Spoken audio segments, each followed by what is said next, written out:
ایک سوال یہ تھا کہ کرنسی جو ہوتی ہے ایک تو مختلف ممالک کی کرنسی ہوتی ہے، وہ نہیں اپنے ہی ملک کی کرنسی، اور وہ کرنسی جو اب متروک ہو چکی، وہ بند ہو چکی ہے، نئی کرنسی اس کی جگہ آ چکی ہے، تو وہ کرنسی خریدنا اور اس کا باقاعدہ ایک بزنس ہوتا ہے، اگرچہ وہ بڑا مطلب مختصر سا بزنس ہے اس کا، لیکن بزنس موجود ہے یہ، اور وہ کرنسی یا سکے وغیرہ خریدنا کچھ لوگوں کو شوق ہوتا ہے۔ یہ آج سے 50 سال پہلے جو کرنسی چلتی تھی وہ لے لیتے ہیں، 25 سال 30 سال پہلے جو کرنسی چلتی تھی اب متروک ہو چکی، اب وہ دستیاب نہیں ہے نہ مارکیٹ میں اس کی اب وہ کرنسی والی ویلیو ہے، لیکن اب وہ اس کو خریدتے ہیں اور لوگ بیچتے ہیں اور مہنگے داموں خریدتے ہیں۔ تو آیا یہ درست ہے یا نہیں ہے، یا کیا حکم ہے اس کا؟ دیکھیں، کرنسی اگر تو کاغذ کی تھی جی، اور وہ متروک ہو گئی ہے، ٹھیک، تو اس کا تو مال بننا کچھ قدر مشکل ہوتا ہے۔ جب کاغذ کی کرنسی کو پر یہ سوالات قائم ہو رہے تھے کہ یہ مال ہو سکتی ہے یا نہیں، تو سب سے بڑا ایشو یہی تھا۔ تانبے پیتل کی جو سکے ہوتے ہیں، جی، نو ڈاؤٹ ان کا اگر چلن بند بھی ہو جائے تو ان کی مالی حیثیت موجود ہوتی ہے، جی، اور بطور دھات ان کا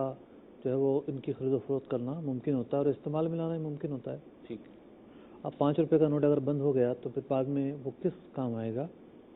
تو مالی حیثیت پر سوالات قائم رہتے ہیں، ٹھیک ہے، لیکن مالی حیثیت کا دار و مدار بھی مارکیٹ سے ہے۔ اگر ایک چیز تاجروں کے عرف میں مال ہے، اور جو مال کی تعریف کی جاتی ہے وہ یہی ہے کہ جس کو ذخیرہ کرنا ممکن ہو، ٹھیک ہے، تو اس کا چلن اگر ایسا ہے کہ کہیں نہ کہیں خریدی اور بیچی جاتی ہے، تو پھر اصل چیز یہ ہے کہ خرید و فروخت کے بھی مقاصد ہوتے ہیں کہ کوئی چیز کیوں خریدی جا رہی ہے، اس کے مقاصد کیا ہیں۔ ٹھیک، بے مقصد تو خریداری بھی نہیں ہوتی۔ صحیح، جیسے کتابوں میں ایک مسئلہ لکھا ہوا ہے کہ ایک شخص نے جو ہے وہ مال خریدا، جی، مطلب دو طرفہ مثال کے طور پر کرنسی خریدی، 10 کا نوٹ 10 روپے میں خرید لیا، ٹھیک ہے، اس کا فائدہ کیا ہوا؟ فائدہ تو کوئی نہیں ہے کوئی فائدہ نہیں ہوا۔ صحیح، تو یہ بے مقصد جو ہے نا وہ کام قرار پایا۔ ٹھیک، تو بے مقصد کام قرار پائے جانے کی بنیاد پر ایسی بے کی مذمت فقہا نے بیان کی ہے۔ ٹھیک، دوسری صورت اب یہ ہے کہ مقصد ہے کوئی، ٹھیک، تو اب اس مقصد پر بھی غور کیا جائے گا کہ وہ مقصد کیا ہے۔ صحیح، بھئی اگر تو مثال کے طور پر کوئی میوزیم والے ہیں جی، اور اور وہ اس لیے خرید کر رکھنا چاہتے ہیں تاکہ بتایا جا سکے کہ بھئی ایک زمانے میں یہ پیسہ ہوا کرتا تھا، یہ روپیہ ہوا کرتا تھا، یہ اس کی شکل و صورت ہوا کرتی تھی، تو کسی حد تک کوئی نہ کوئی مقصد سمجھ میں آتا ہے۔ ٹھیک، اور ایک ہے ذاتی شوق ٹھیک ہے، کہ جناب مہنگی جو ہے وہ کرنسی خریدنا اور پرانے نوٹ خریدنا، ہم بات کر رہے ہیں اس پر، کاغذ پر۔ ٹھیک ہے، جو سکہ ہے، سکے میں کوئی وہ نہیں ہے، کیونکہ سکہ بہرحال ایک مال دھات ہے ٹھیک ہے، اور اس کی ویلیو ہے، ٹھیک ہے،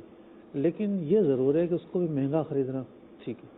تو یہ محل غور صورت ہے، غور کرنا چاہیے کیوں خرید رہا ہے وہ، صحیح، ایسی کیا ضرورت ہے، کہیں اسراف کا پہلو تو نہیں ہے۔ صحیح، تو زیب و زبائش بھی یہاں مقصود نہیں ہے ٹھیک ہے، کہ کاروبار بھئی بھی نہیں اس ہے، کو جو ہے وہ دیوار کے اندر جو ہے وہ ڈیزائن بنانے، نہیں یہ بھی نہیں، زیب و زبائش مقصود ہو، بالکل، تو اس کا بھی زینت کا بھی ایک مقصد ہوتا ہے، زینت بھی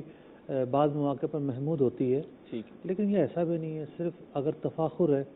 کہ میں بتا سکوں کہ جناب میرے پاس فلاں کرنسی ہے، فلاں سکہ ہے، تو یہ کوئی بامعنی مقصد نہیں ہے، ٹھیک ہے۔ ایک لا یعنی قسم کا مقصد ہے۔